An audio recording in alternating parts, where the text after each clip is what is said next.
வணக்கம் நேர்களே. ஐரோப்பிய செய்திகளின் இரவு நேர செய்திகள். முதலில் தலைப்புச் செய்திகள். ரஷ்யாவில் நிலவும் எரிபொருள் தட்டுப்பாடு உண்மையை ஒப்புக்கொண்ட கிரெம்ளின் மாளிகை. பிரிட்டன் வீதிகளில் குழப்பத்தை விளைவிக்கும் ஈரான் உளவுப்படை. ஷபானா மஹ்மூத் அதிரடி நடவடிக்கை. ரஷ்யாவின் காலிப்பர் ஏவுகணைகளில் ரகசிய மேம்பாடு. ராணுவ நிபுணர்கள் தகவல். பேரழிவின் விளிம்பில் பிரிட்டன் ராணுவம். முன்னாள் ராணுவ தளபதி பகிரங்க எச்சரிக்கை. உக்ரைன் போருக்கு முந்தைய புட்டினின் திட்டங்கள். ஜப்பானின் முக்கியத்துவம் என்ன? பயணிகள் அதிகம் கூடும் இடங்களில் புர்காவிற்கு தடை மற்றும் பெரும் அபராதம். ஸ்பெயின் அரசு ஆலோசனையால் பரபரப்பு. ஈரான் மீது கடுமையான தாக்குதல் நடத்தப்படும் என ட்ரம்ப் அச்சுறுத்தல். பிராந்தியத்தில் பதற்றம் தீவிரம். இனி விரிவான செய்திகள்.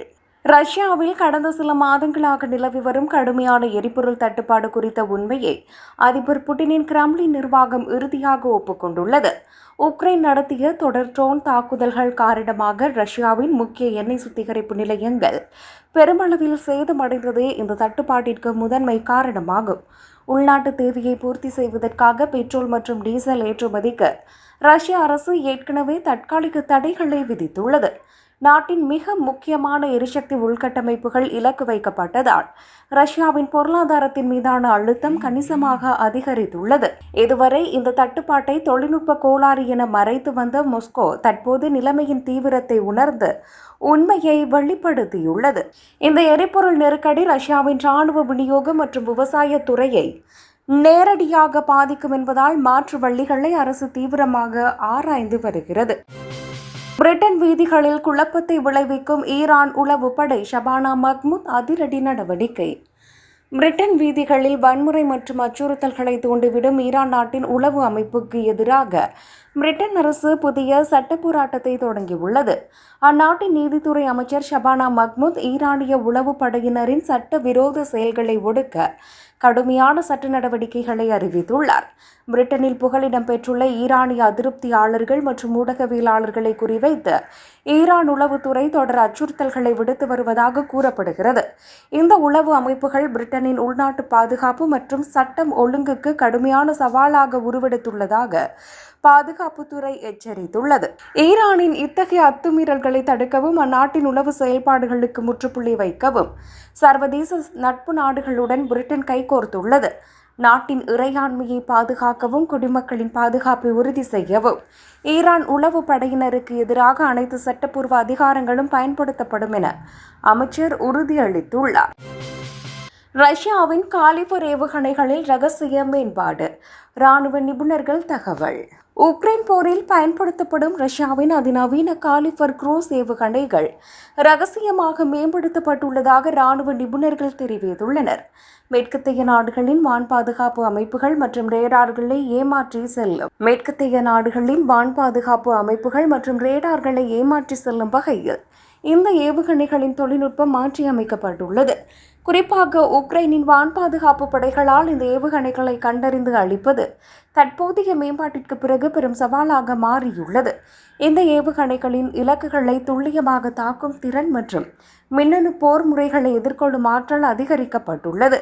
சர்வதேச பொருளாதார தடைகளுக்கு மத்தியிலும் ரஷ்யா தனது ஏவுகணை தொழில்நுட்பத்தை இந்த அளவுக்கு மேம்படுத்தி இருப்பது மேற்கத்திய நாடுகளை ஆச்சரியத்தில் ஆழ்த்தியுள்ளது.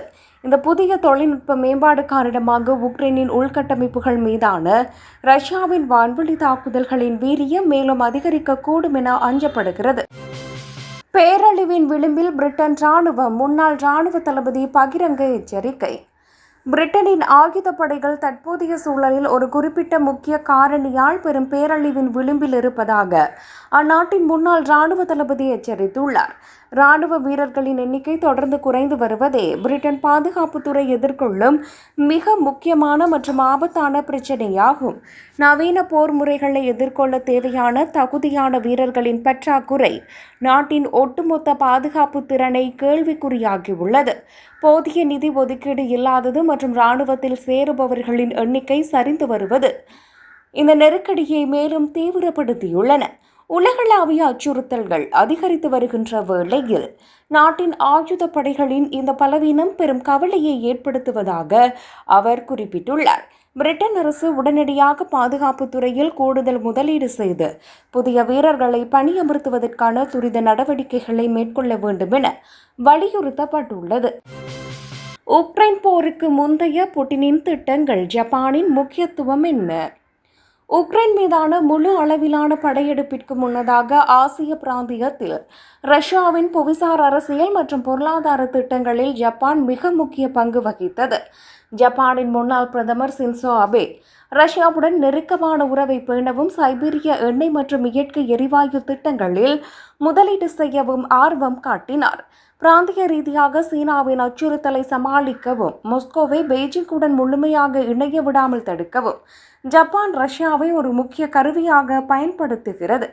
அதே நேரத்தில் இரண்டாம் உலகப் போருக்கு பிறகு இரு நாடுகளுக்கும் இடையே நிலவி வரும் குரில் தீவுகள் எல்லை பிரச்சினையை தீர்த்து அமைதி ஒப்பந்தம் செய்ய புட்டினும் முயன்றார்.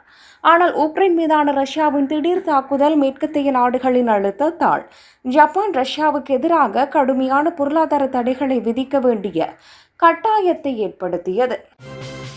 பயணிகள் அதிகம் கூடும் இடங்களில் புர்காவிற்கு தடை மற்றும் பெரும் அபராதம். ஸ்பெயின் அரசு ஆலோசனையால் பரபரப்பு. ஸ்பெயினின் முக்கிய சுற்றுலா தலங்கள் மற்றும் மக்கள் அதிகம் கூடும் பகுதிகளில் புர்கா போன்ற முழு முகத்தை மூடும் ஆடைகளுக்கு தடை விதிக்க அந்நாட்டு அரசு ஆலோசித்து வருகிறது. தேசிய பாதுகாப்பு மற்றும் தீவிரவாத ஒழிப்பு நடவடிக்கைகளின் ஒரு பகுதியாக இந்த அதிரடி சட்ட திருத்தத்தை கொண்டுவர ஸ்பெயின் பாதுகாப்புத்துறை திட்டமிட்டுள்ளது.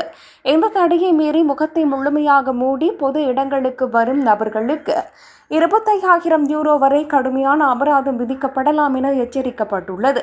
பாதுகாப்பு சோதனைகளின் போது நபர்களின் அடையாளங்களை எளிதாக கண்டறிவதற்கும் பொது பாதுகாப்பை உறுதி செய்வதற்கும் இத்தகைய விதிகள் அவசியமாகுகின்றன என அரசு தரப்பில் தெரிவிக்கப்படுகிறது. எனினும் இந்த முன்மொழியப்பட்ட புதிய சட்ட திட்டம் மத சுதந்திரத்துக்கு எதிரானது என்றும், சுற்றுலா பயணிகளின் வருகையை பாதிக்கலாம் என்றும் சில அமைப்புகள் தெரிவித்துள்ளன. ஈரான் மீது கடுமையான தாக்குதல் நடத்தப்படும் என ட்ரம்ப் அச்சுறுத்தல். பிராந்தியத்தில் பதற்றம் தீவிரம்.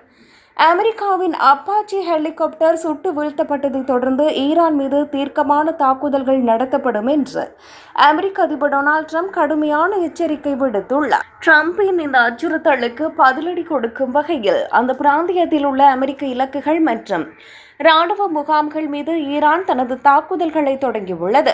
ஹெலிகாப்டர் வீழ்த்தப்பட்ட சம்பவத்திற்கும் தமக்கும் எவ்வித தொடர்பும் இல்லை என ஈரான் முதலில் மறுத்த போதிலும் தற்காப்பு நடவடிக்கைகளுக்கு தயாராக இருப்பதாக தெரிவித்துள்ளது. இரு நாடுகளுக்கும் இடையே ஏற்பட்டுள்ள இந்த புதிய ராணுவ மோதல் போக்கு மத்திய கிழக்கு பிராந்தியத்தில் ஒட்டுமொத்த பாதுகாப்பிற்கும் பெரும் சவாலாக உருவெடுத்துள்ளது. அமெரிக்கா மற்றும் ஈரானின் இந்த பரஸ்பர அச்சுறுத்தல்களால் சர்வதேச சந்தையில் கச்சா எண்ணெய் விலை திடீரென உயரக்கூடும் என பொருளாதார வல்லுநர்கள் அஞ்சுகின்றனர். நிலைமை மேலும் மோசமடைவதை தடுக்கவும் இரு நாடுகளும் பேச்சுவார்த்தை மூலம் சுமூக தீர்வு காணவும் சர்வதேச நாடுகள் மற்றும் ஐநா சபை அவசர கோரிக்கை விடுத்துள்ளன.